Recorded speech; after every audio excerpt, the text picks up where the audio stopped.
very jolly, Basil. You seem very jolly. Jolly? Yes, jolly, sort of happy. Oh, happy, yes, I remember that. Welcome to episode 7 of the Fawlty Towers podcast, where we're trying to remember what happiness actually is. Is it just the absence of sadness? Could be that. It's one way of looking at it. The absence of podcast editing, Ian, so try and keep it on track Keep this it week. smooth like every other week. Yeah, you wish. How are things? Absolutely fine, Gerry. How are you? As always, brilliant. As always. Literally for this 1/2 hour of the week. And even then. This week we have communication problems, and I have to say, from memory, this, I believe, is my favourite, childhood favourite, certainly. Very favourite. I think so. That might alter as we get through the rest of the episodes, but yeah, if I had to pick one out before we started this podcast, I would probably have said this episode. It's interesting because there's so few episodes, there's not really a standard, if you know what I mean. There's not a default setting for an episode. Everything's unique, so you can pick any of them, I think, and so far they've all been really good. They have. The Major this week, again, shows himself up a bit. Man of his times. Without a doubt. Dark ages. I think he's the one constant that dates the show. Yeah, but interestingly, he doesn't seem to have aged between the two series. That's the point. Well, I suppose when you get to that age, I mean, the difference between a 6-year-old and a 10-year-old is significant. The difference between, say, an 85-year-old and an 89-year-old might not be as noticeable. Maybe not. Maybe not on this occasion. It's worth considering whether this is set immediately after the first series. I'm not sure if we're given any clues. Well, I think Manuel's red jacket's a clue. He doesn't wear that at all in season 1. And Yeah, I'm talking about bigger time gaps. yeah, it's not mentioned, I don't think. My feeling is it's not 4 years later, but it is maybe some time later. In fact, I think I might need to correct myself. In this episode, does he not mention about giving the marriage another 15 years? He does. And previously, was there not 12 years mentioned? Or was that just No, how long they've they had been to... there for 12 years. Yeah. He's saying looking forward. That's not connected. Okay. I stand uncorrected. We can chat about these things as we progress. Do you have a summary for us this weekend? No. I forgot to write a summary. Well, can you get one written? Yes. Excellent. Eventually. Crack on. In communication problems, Basil experiences both ends of the spectrum of luck as a fortuitous bet comes in while he attempts to deal with the most challenging of guests. With a large amount of cash at stake, can Basil keep Sybil in the dark long enough to bank his prize? Or will his trust in Polly and the Major prove to be misplaced? I think that's a sure thing. Odds on. We're at the reception, where it's the busiest we've seen the place. Lots of guests, and Sybil on the phone to Mr. Hawkins confirming an order for 5 p.m. Now, did that come back up? Was that Mr. Hawkins from the antique shop or from the... No, I wasn't to do with that. No, I don't think it came up again. Okay. She tells Polly that the new maid Brenda can't start until Monday, and so Polly agrees to do the rooms in the meantime. I think she needs the cash, she says. She does. I've noted that they're going about the hotel business seemingly competently. Makes a change. It's a fairly smooth opening, isn't it? It is, yeah. At this stage, Basil and Sybil have vacated the reception area, so Polly's left there by herself to deal with, I think, just one more guest. A Mr. Thurston, It is. who is trying to check out, but they're interrupted by a very presumptuous old battle axe who demands to be served change for her taxi. Yeah, the taxi driver is waiting there in the reception area for the money. And so Mr. Thurston agrees to let her get her change. He didn't have much option, really, did he? No, there are people like that. Oh, absolutely there are. But this isn't enough for the old dear, is it? No, it's not. Polly, having given her the change that she asked for, goes back to dealing with Mr. Thurston, but is once more rudely interrupted. Yes, she can't accept that she is not being served at the moment. Polly's not for backing down, quite appropriately. She tells her, puts her right in her place. Yeah, she's quite professional here. She's dealing with the gentleman, and she'll get to her later. And she introduces each other. I think that's a nice diplomatic way of trying to calm down relations. Yeah, they're not going to think they're enemies or competing for something. So Mr. Thurston is introduced to who? Well, to Mrs. Richards. Yeah, I've not mentioned that yet. Okay, yes, Mrs. Richards, that's her name. Mrs. Richards is not happy. Why not? She thinks this is an appalling service. She wants somebody else to deal with her. I think Polly sees this as an opportunity. Yes, indeed. So in frustration, she hands Mrs. Richards off to the incoming Manuel. And with Polly being deliberately verbose, he is confused from the outset. And things get worse as she ends up thinking that the manager is who? A Mr. C.K. Watt. How old is he? 40. She complains to Polly, who tells her that he is from Barcelona. So this catchphrase is starting to catch on. Yeah, Manuel tells us where Mr. Fawlty's from at this point. Yeah, the manager's not from Barcelona. No, he's from Swanage. Indeed. Where's Swanage? East Dorset. No one's going to fact check that, you're fine. We'll move on. Manuel takes Mrs. Richards up to her room as Basil returns to reception. And we have a happy guest for a change. Mm-hmm. Before we do that, we should mention that Mrs. Richards in room 22. Yes, with the sea view. Mm-hmm. Mr. Firkin, a happy guest, checking out. I think he's a regular visitor, from what they say. Yes, it looks like he's down there on business because he says he won't be around for a few weeks. He gives Basil a racing tip as he leaves. I think Dragonfly in the 3 o'clock at Exeter, something like that. Yes. But Basil's apparently not allowed to bet. No, it's quite clear that he has to keep it under wraps, as when Sybil comes over, he quickly changes the subject from the horses. Mr. Firkin doesn't cotton on to what he's done, though. No, because on the way out, he turns back and reminds Basil of his tip. Yeah. But so how does Basil respond to this? Well, I think does he not say to Sybil it'll be some horses betting on? Yeah, I mean, I think he says, yes, good luck with that, as if he's just telling him about his own wager. He talks to the Major then. Yeah, because Sybil is looking at him very suspiciously and he knows he's under a bit of pressure. So, yeah, for once he chats pleasantly to the old boy. He mentions that particular avenue of pleasure has been closed off for him. I always like that line. Yeah, well, the implication there is not... It's that he didn't have a gambling problem, it's just that Sybil doesn't like it. If he's talking about being a pleasure, if he was getting into huge amounts of debt... No. Then I don't think he would call it a pleasure. No, because... He would call it an addiction. No. People who are addicted or to any sort of vice don't necessarily appreciate they've got a problem. In fact, that's one of the biggest claims that people can make. I can stop at any time. I don't have an issue. Sure, but I think Sybil would have mentioned, you know what used to, or you know what happened, or she would have had a comment to make if it had been something that was causing problems for them, other than she just doesn't like it. Yes, I mean, what I would say, it might not have been a problem in the sense that there was an addiction there, but Basil, I can imagine, is a terrible gambler, so he might just be losing money that they can't really afford. Maybe. And she realises it's a waste of money. She decides it's a waste of money. Well, it will be if she's totted up the balance book and he loses more than he wins. Most people have hobbies that cost money. Oh, that's true. Let's move on. Okay. Manuel returns. There's a problem with Mrs. Richards in room 22. What's that? She's unhappy. She wants to see the manager. That's right. And as Basil goes upstairs to try and resolve this, he demonstrates to Polly how his wife makes toast. Yes, I think there's a series of dragon references in this episode. She breathes on it, I should say, if anyone's not quite caught the visual. I think there is another short interaction with the Major here. He's very confused this episode. Yeah, he doesn't understand why... Is this why he doesn't understand why George killed the dragon? Mm-hmm. He could have made friends with him instead or something along those Didn't lines. have to marry it. No.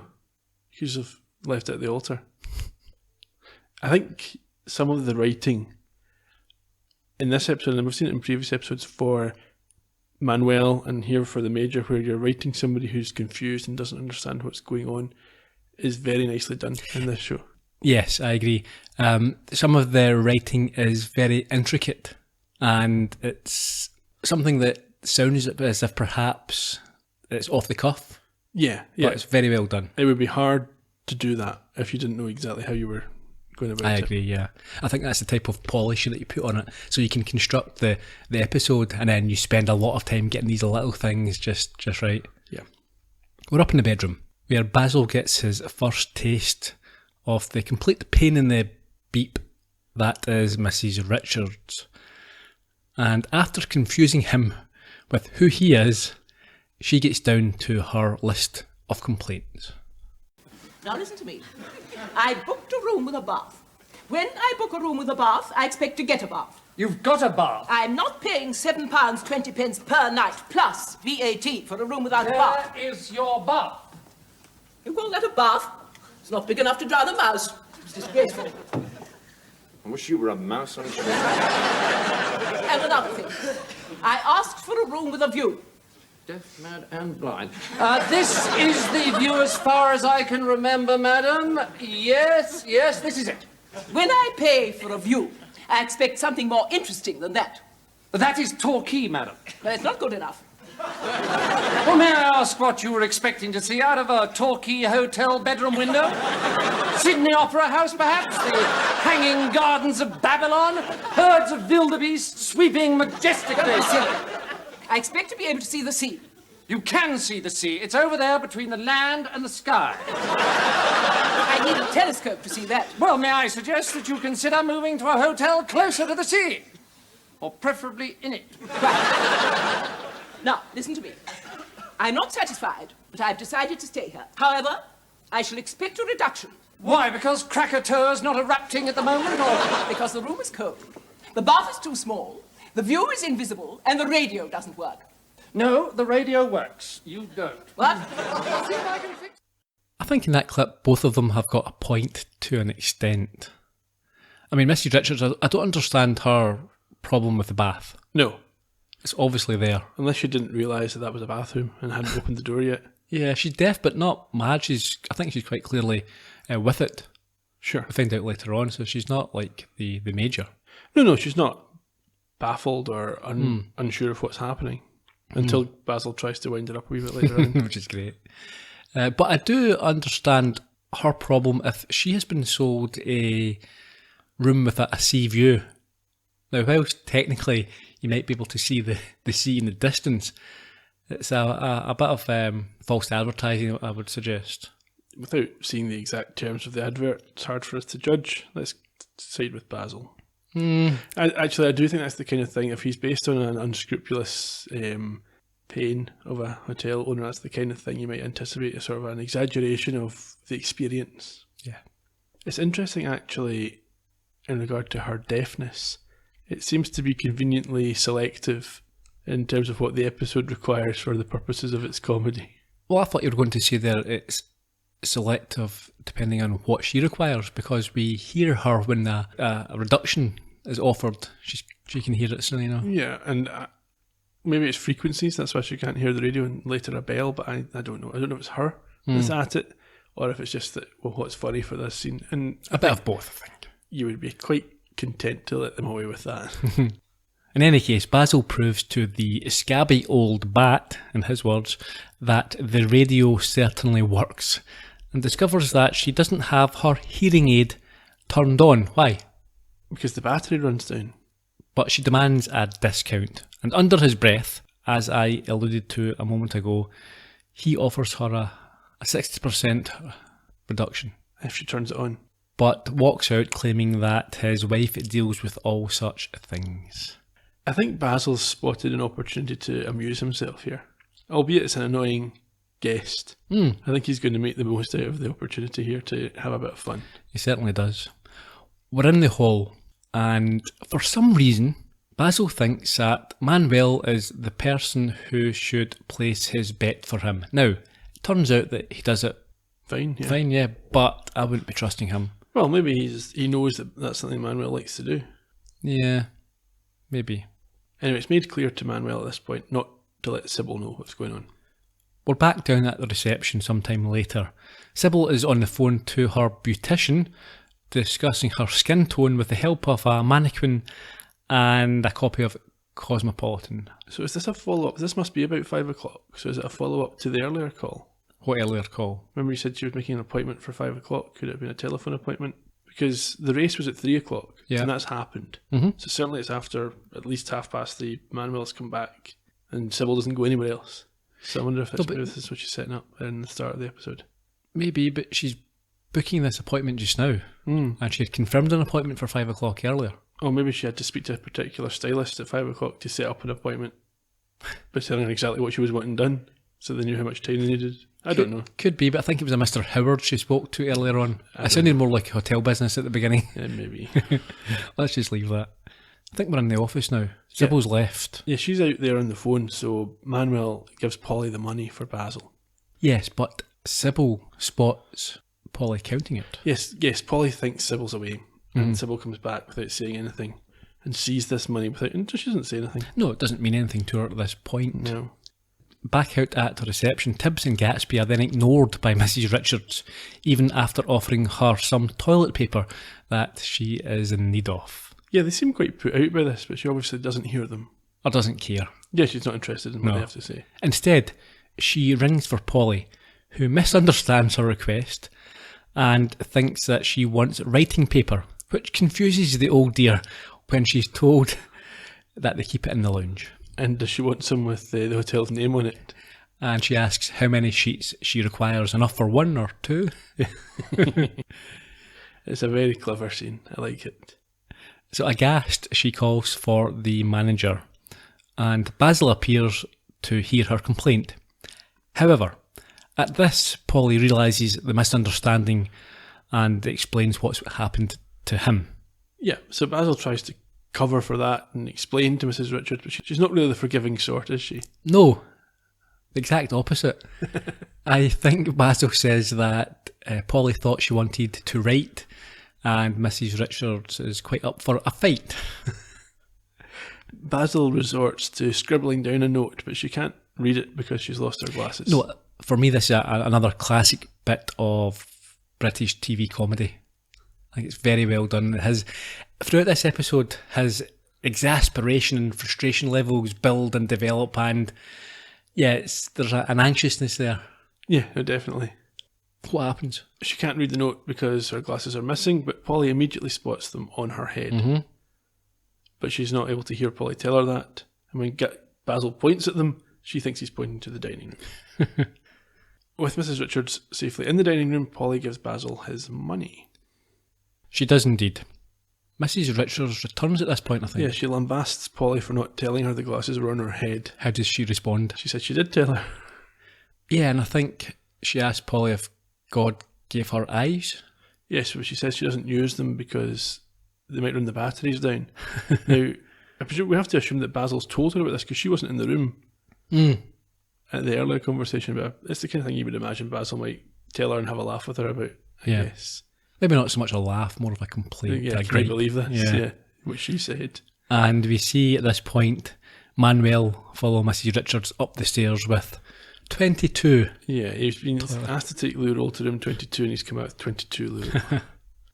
We're now in the kitchen. Yeah, we got a new character. Yes. Basil enters and tells the new chef Terry about his luck on the GGs as he carefully sings and dances the Camptown lady. Sybil comes in and accuses Basil of being happy. Yeah, I think we heard that at the top of the podcast. I liked Basil's change in manner when he notices that she's entered. Yeah, I liked his explanation as well, but this is just how he tries to get through the day. Oh, by the way, Ian, what's a GG? It's a horse. What's an EGG? An example of a horse? No, an egg. Oh.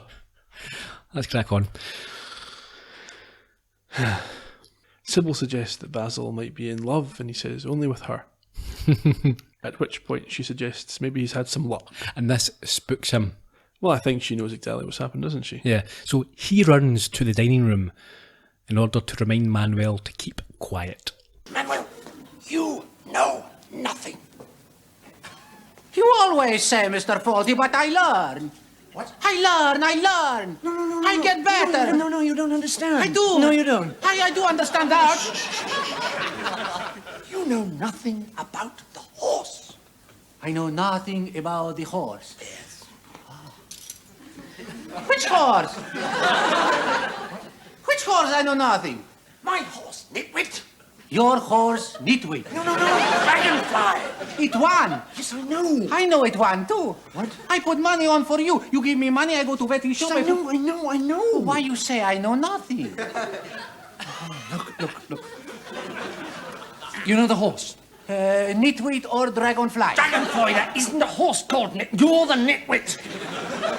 What is with Nit? It doesn't matter. Look, it doesn't matter. Oh, I could spend the rest of my life having this conversation. Please try to understand before one of us dies. I try. You're going to forget everything you know about Nitwit. No, Dragonfly. Dragonfly, yes. See. Eventually. Ultimately, Manuel points out to Basil he's already given him this instruction and he was already operating under the assumption that Sybil wasn't to know. Yeah, there's a little tut. At this, Sybil fetches Basil.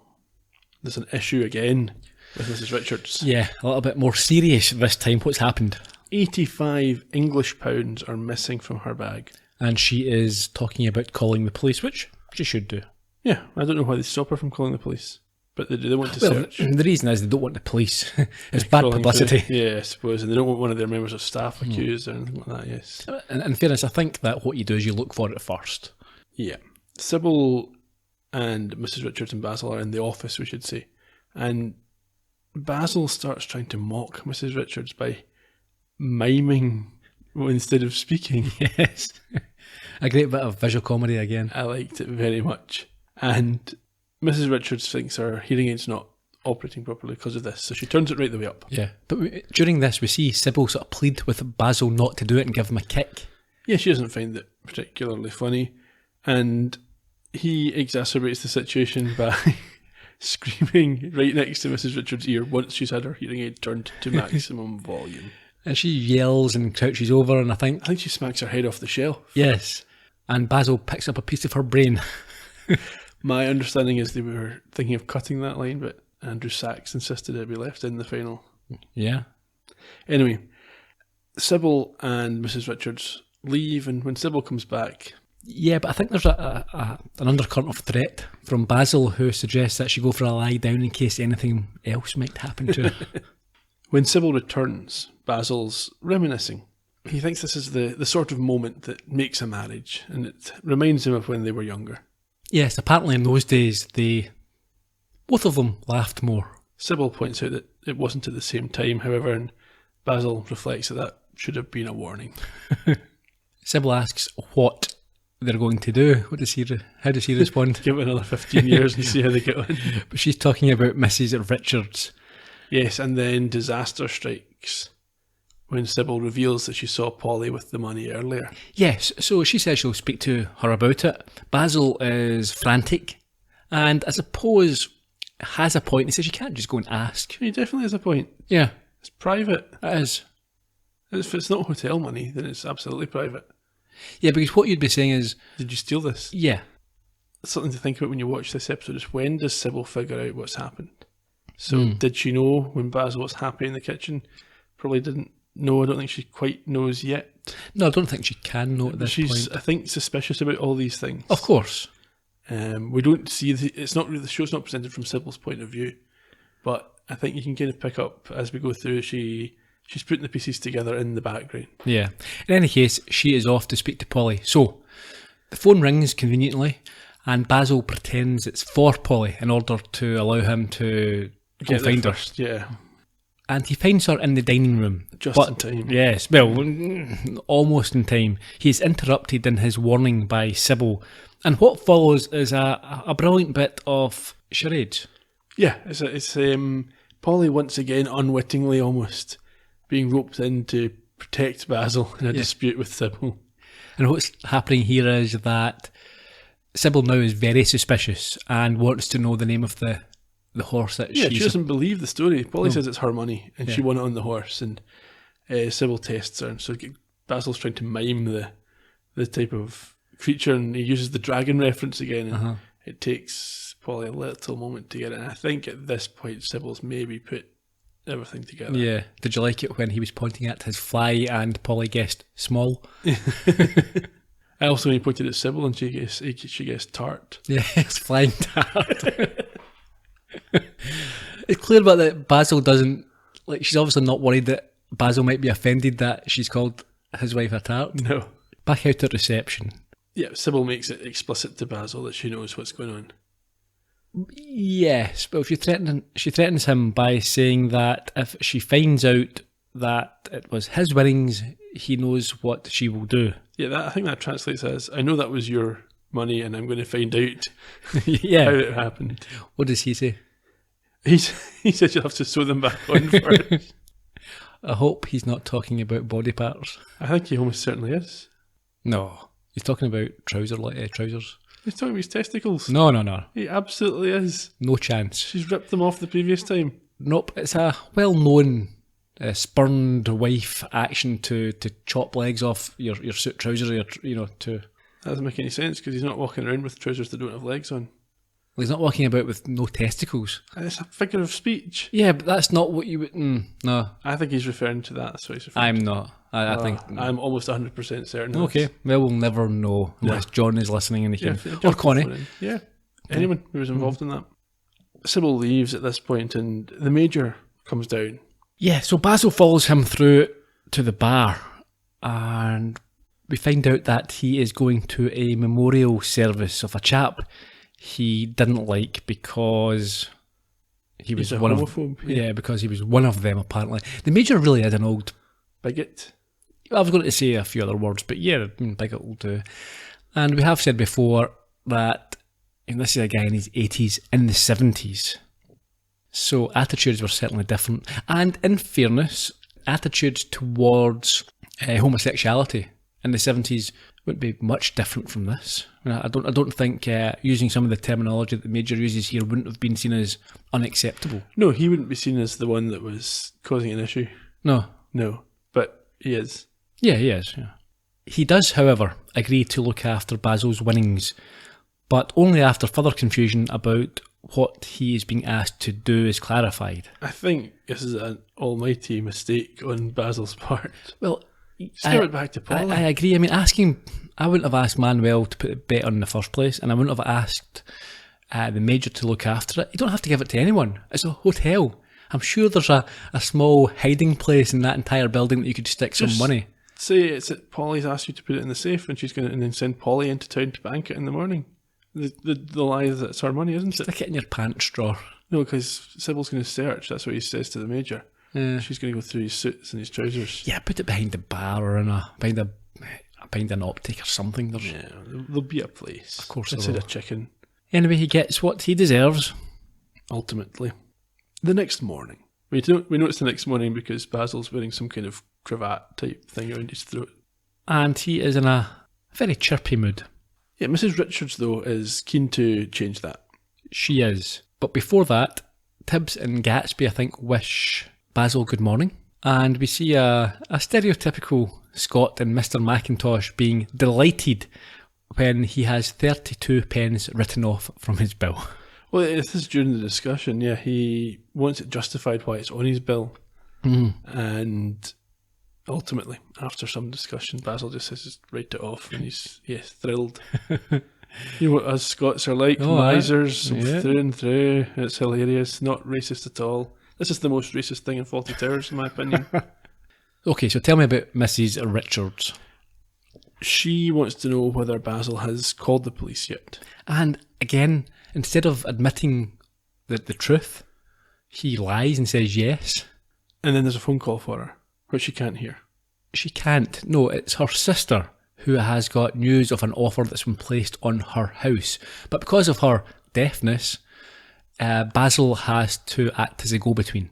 Yeah, and then being past the point of needing to listen anymore, she takes the phone herself to speak and says that she's not interested in this offer. It's been discussed previously and that her sister should really remember this is not the sort of offer they're entertaining. No, I think the offer was for £87,000 and she wants £92,750, not a penny less. Absolutely. The house is in Brighton, I believe. Yeah. She then leaves as the Major arrives and Basil finds that he has a spot of bother on his hands when he tries to get the money back. He does. The Major has forgotten not only the money, but also the memorial that he was going to the previous night. Yes, even after being reminded about this chap, it still doesn't click. No, he's got no idea. The confusion continues as they both get mixed up with Winston Churchill and Winnie Mandela. Yes, it's because the Major refers to Churchill as Winnie. Yeah, and they both look similar. Well, but nothing is resolved as the formidable Mrs. Richards returns after finding out from Sybil that the police have in fact not been called, and rightly describes Basil as a lying hound. well, that's fair enough because he was lying. Sybil herds her through to the office at the back so that she doesn't stand at the front desk calling the police. Well, I think she tries to dissuade her from making the call, but when she realises that she is going to, yeah, she wants it done in private. Yeah, she hints to Basil that he should search the room, but these plans are appended by the Major. Yes, he has reappeared having found the money, but before a very anxious Basil can pocket it, Sybil spots it, and they, to his horror, presume it to be the missing Mrs. Richards' cash. Mrs. Richards, though, is not happy. No, things get worse. It's £10 short. Basil at this point goes through one of his manic episodes, and did you notice Sybil throwing a cup of tea at him and drenching the Major? I did, yes. I mean, he is being sarcastically outraged and insists on an immediate whip round, and is only stopped when, as you say, he and the Major are drenched. The Major doesn't even react to getting soaked. No, I think it shows how much of a professional he is. Yes. I mean, it wasn't part of the script. It was only meant to be Basil, but he was standing behind him. Just kept it going. He did. After Sybil leaves, Basil and Mrs. Richards discuss the money. Yes, I am. Yes, I am completely loopy. That's why I gave him the money to look after. What? You see, there's been a mistake. That money there is in fact mine. Yours? Yes, as the Major will confirm. You see, I was saving it up for a present for my wife, right? And that's why I couldn't say anything just now. But I gave it to the Major last night. What rubbish? Well, this is my money. No, the Major will verify what I've said. Could you verify that, Major? What was on board? The money I gave you last night. You know, for my wife's present. You remember I gave it to you just before you went to the theatre? The theatre? Well, yes, you remember? The money I won on the horse. A horse? Yes, What are you whispering? What are you saying? He says he won it on a horse. Won it on a horse? Doesn't matter. Do you remember me giving it to you? Oh, think, please think. What was the question again? Oh, the money. Do you, Manuel? You remember I had some money yesterday? The money I won on the horse. Oh, I see. Yes. Tell Mrs. Richards. Tell her I had the money yesterday. I know nothing. An iconic moment. Yeah. And I think, again, it shows the intricacies of the plot and the dialogue, the The way it's script. all set up Yeah. perfectly, then the payoff, it's great. Brilliant, isn't it?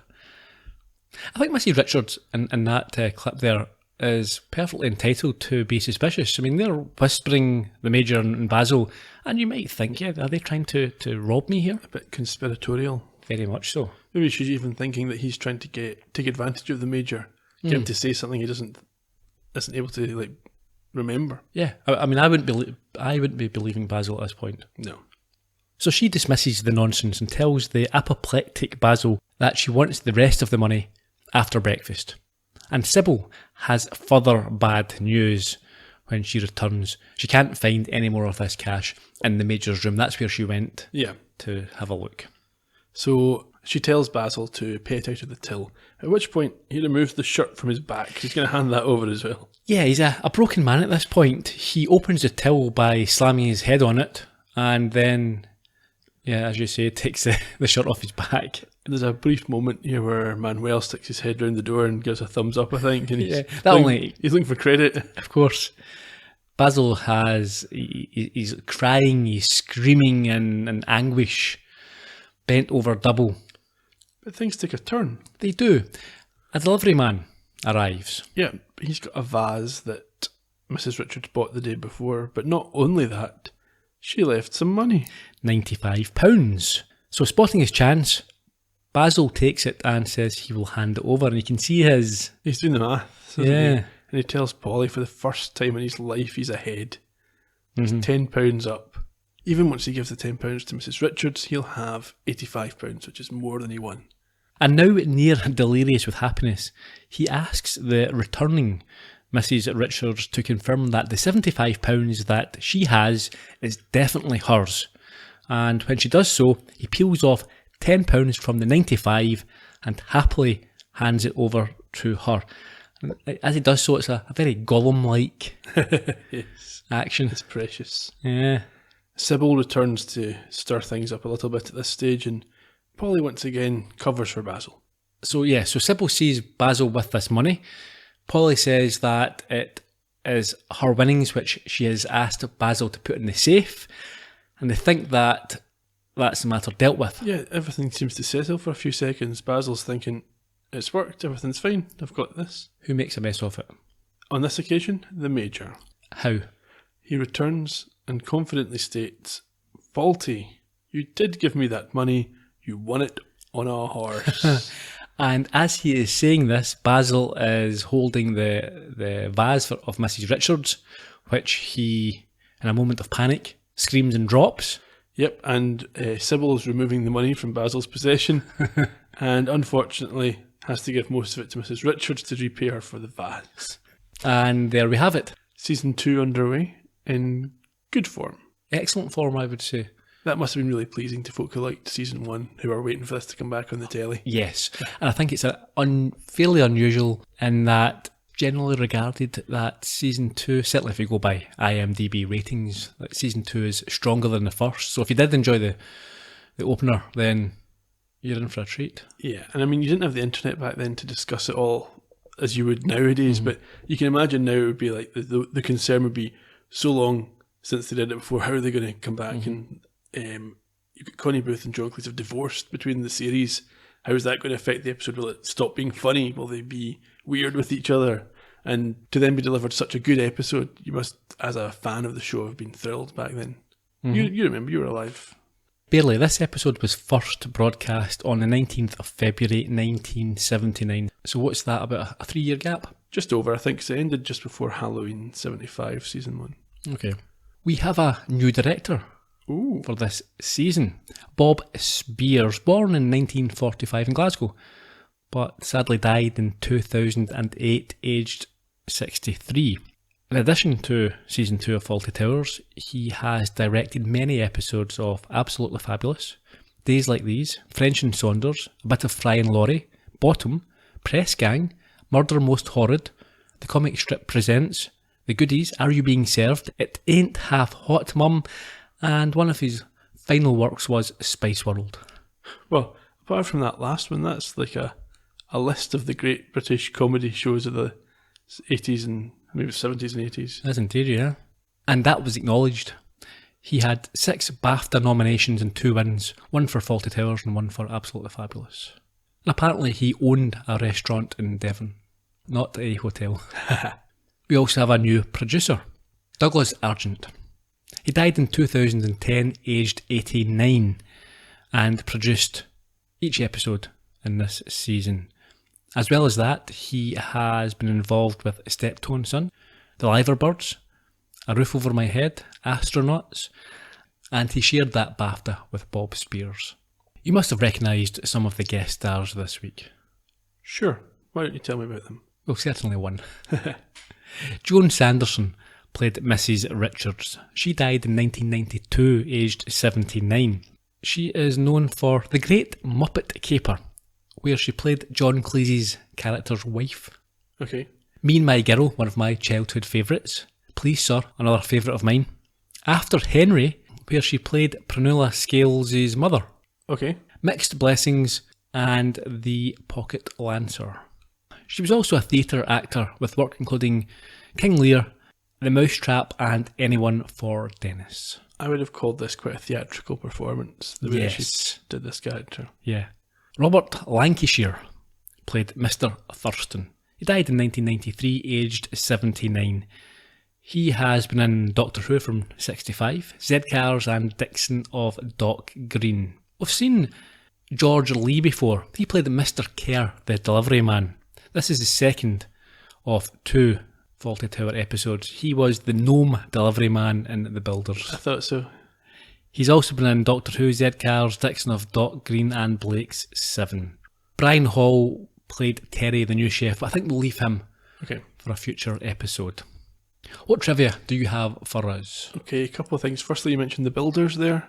That was the same sign at the start of the episode as they had in The Builders. Okay. And obviously, I know nothing is a catchphrase for Manuel now. It's known. Remember his most famous line, and it was the name of Andrew Sachs' autobiography, and I assume was the inspiration for George R.R. Martin when he was writing Game of Thrones, because there's a character in there who famously knows nothing as well. Okay, there you go. What do I have? Swanage, we've discussed. Piece of your brain, you discussed.